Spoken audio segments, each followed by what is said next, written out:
sit down here. RMCC came about in 2012 and it started in Bobby and my living room. So Bobby is RMCC's co-founder and head of operations, and at that point we started kind of brainstorming and thinking about how we could do something positive, and we did see a gap in services. There weren't really any specialised services for children and youth from refugee, migrant and asylum seeker backgrounds at a school age, and that's why RMCC basically started. RMCC provides mentoring programs within schools for primary schools and high school, and we also provide professional development for teachers and material aid.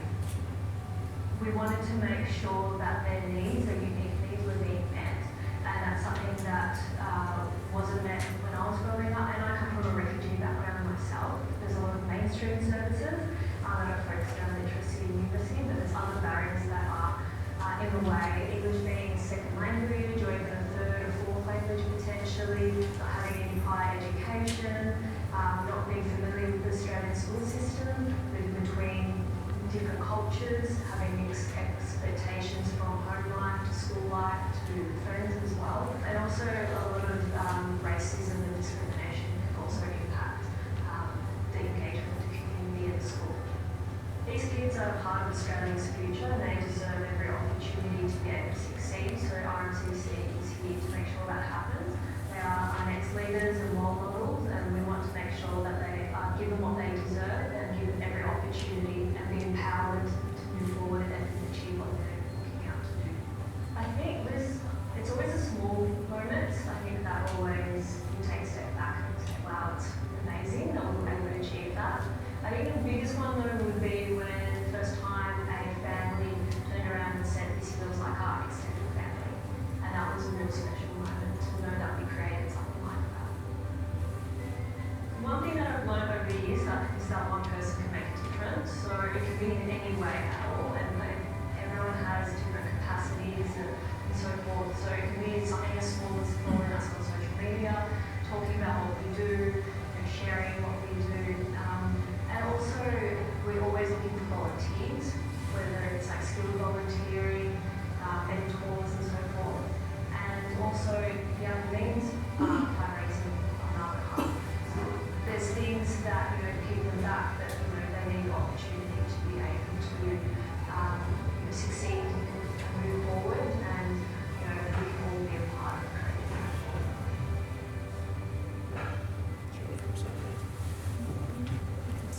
Do you want to sit on the couch? Or? Let's sit on the couch. Let's use the couch. Great. I'll give you the microphone. Thanks. Take a seat, Alice. Take a seat, Bobby. Thank you. Great. And I particularly like this because it gets to show off my stripy socks, which I wasn't really thinking about when I was dressing this morning, but I'll be up here. Alice, can you start off by telling us a little bit, by painting a picture of the community that you're supporting in Sunshine? Sure, so, is this on? Can you guys? Hello? Yes. One. No? I'll just speak loudly We'll just then. project our voices.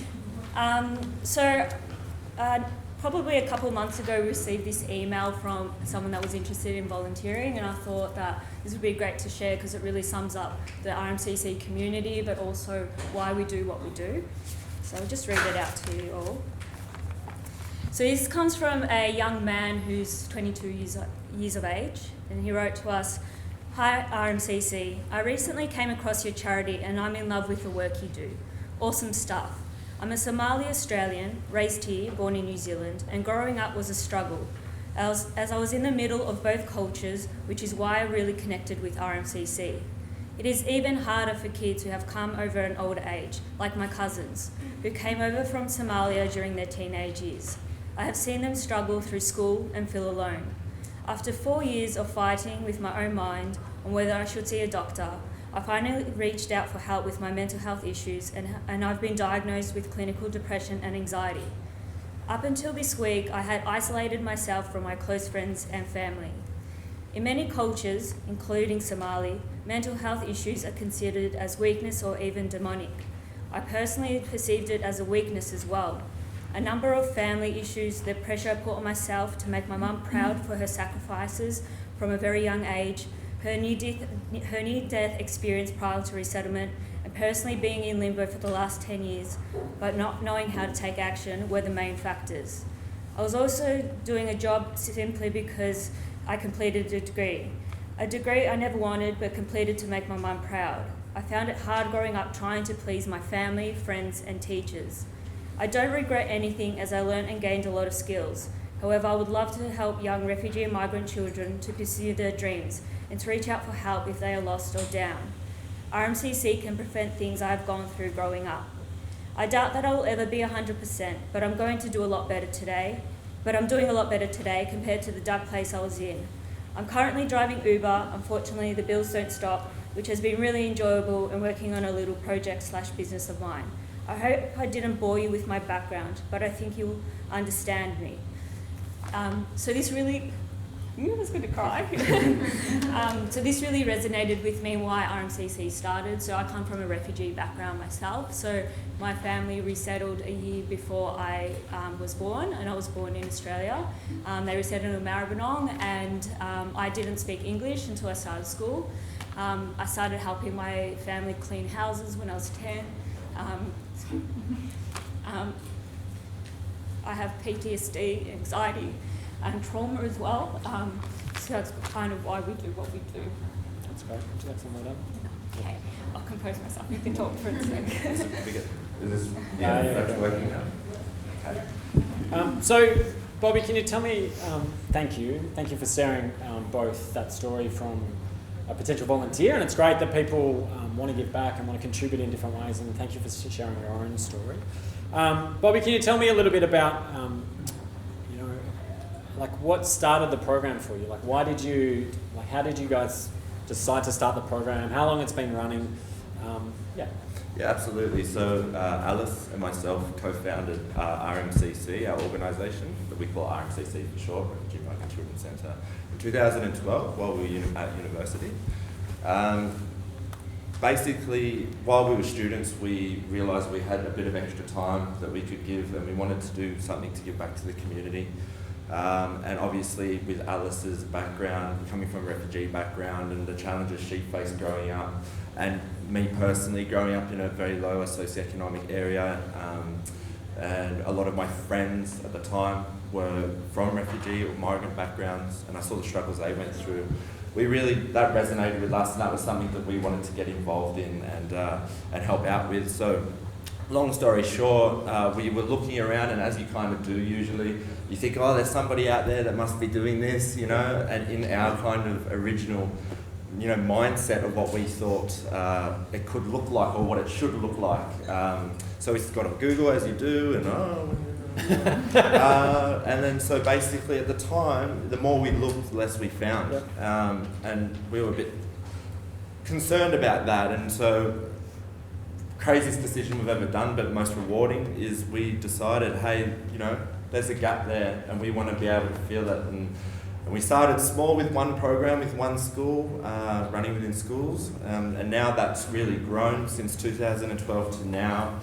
We have 200 kids or youth a week going through our programs, and we're working all the way throughout Melbourne's West, working with schools and working to upskill teachers as well, doing a lot of professional development with them and a lot of mentoring. So, yeah. And can you talk a little bit about, so a young person at a school, one of the 200 people that comes through your program on a weekly basis, what do they do? So they come once a week, they come 5 days a week, they're doing during school, after school, what does it look like? Yeah, so it runs after school, 1 day a week for 2 hours, and that goes for a full 12-month period, so we're with them every single week for 2 hours.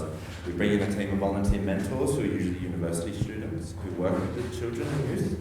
And basically, we work within schools. So we work with the teachers, the school, and the leadership, so they can try to pinpoint those who are most at risk.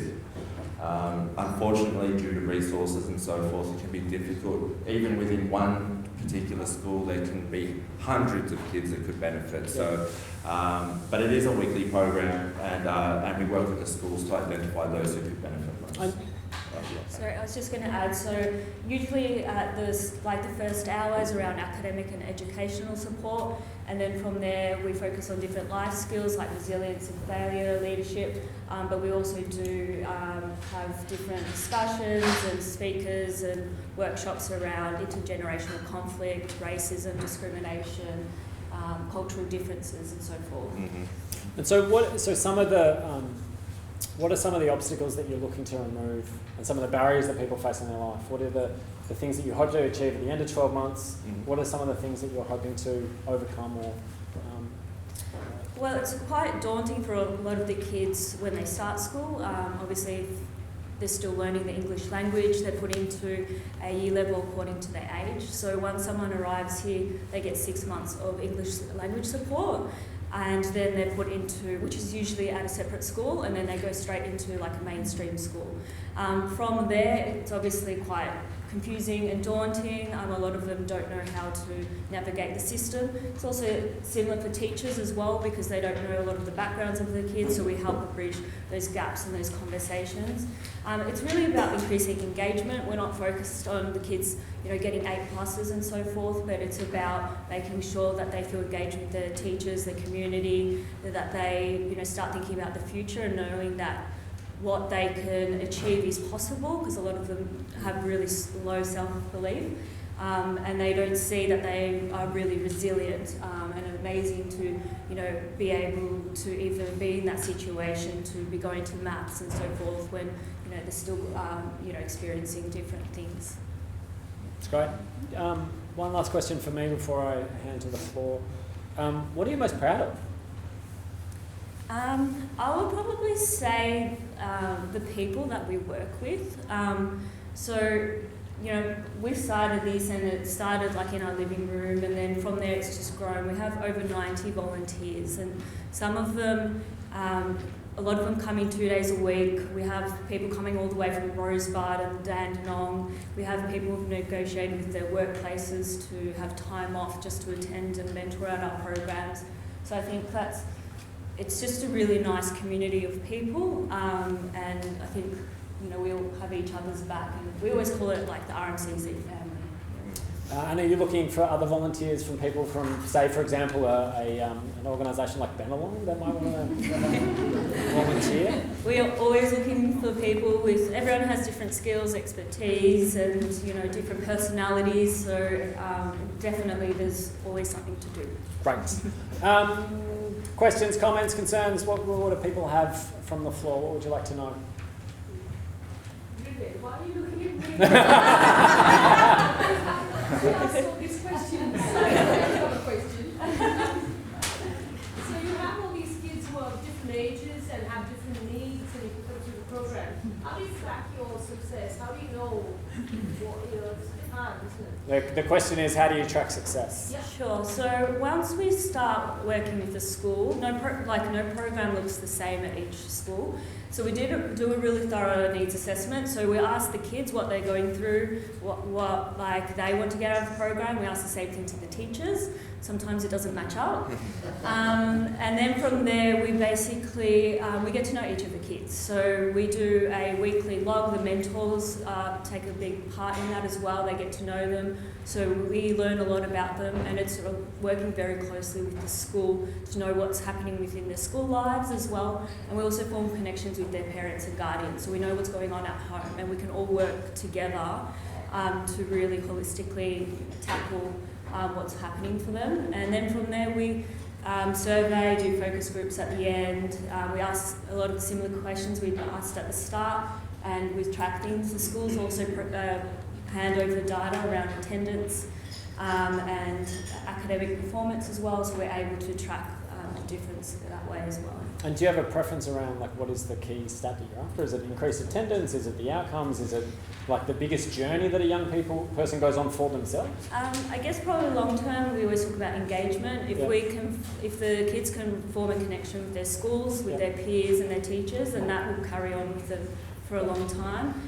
So that's the key thing we're looking at. And also with the teachers, that they feel empowered and connected to their parents, where the parents aren't scared to walk through the school gates, and you know, they have that insight that they didn't have before. Sorry, I might just add to that as well. I think just talking about teachers as well. So we work with schools in the public school system, and anyone who kind of knows about that knows that a lot of the time, especially in these low socioeconomic areas, the schools are very under-resourced. So you'll have EAL teachers who are also the wellbeing coordinator, who might also be the parent-teacher coordinator, maybe a history teacher as well. So there's a lot of hats to wear. So for us, it's really important we're with the kids and youth 2 hours a week throughout the whole year, and sometimes that'll go over multiple years. But it's really important that we're able to assist the teachers as well to empower them to help be able to better support the children in the specific barriers and needs that they face as well. So That's great. Yeah. Thanks, Bob. Question in the back, yeah? This is it. So it's more social connection and like social support and psychoeducation about how to manage coming here and dealing with those challenges more than specific learning disorders or their learning needs with not knowing English. yeah, so it's basically where we step in is after that first 6 months of the intensive English language support once they arrive. So we have, as Alice kind of mentioned a bit before, first hour of a session is definitely educational based. So what we do is we have the children or youth, depending on the age group we're working with, bring whatever it is that they want help with to us. So they're really in charge of that, whether it's an oral presentation, an assignment, maybe just brushing up on the skills. Obviously English language skills are a big part of that. But the first hour is very much academic support. And the second half of the 2 hour session is based around we call them workshops. So each week we're covering a different topic. And that's really informed by the kids and youth themselves, as I think kind of as Alice touched on. We really want to know from them what they want out of the program, where they see us best being able to support them. And not every single group or every school group or child or youth is the same. So it's really about us being flexible and being able to mould with our expertise the workshops around what they're really facing. And so there's definitely social side, the social support. A lot of them are socially isolated outside of school, might have to grow up faster than other kids, you know, looking after their brothers and sisters and so forth. So making those social connections is important, but life skills, career pathways, job readiness, you know, cultural identity and belonging. There's a long list of things we cover. And sometimes it's just having fun, having a basketball workshop or doing something around health and nutrition. We cover a lot of other things too, generally. Great. Thanks, Bobby. At the back. So I've got a couple of questions. So first question is, do you have a specific age group that you work with?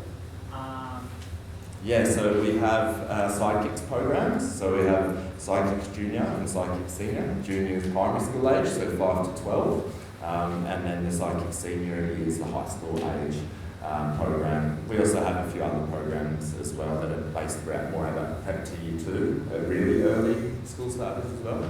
So yeah, but between all over it's 5 to 18. Okay. Do you have like an area of focus in that area? Like, do you have, for example, is it more focused on secondary school or more focused on primary school? So when we first started, that's a great question. So when we first started, we initially started with primary schools, and then over time we've moved into secondary schools. So right now, especially over the last couple of years, the focus has been moving into secondary schools, which we've done.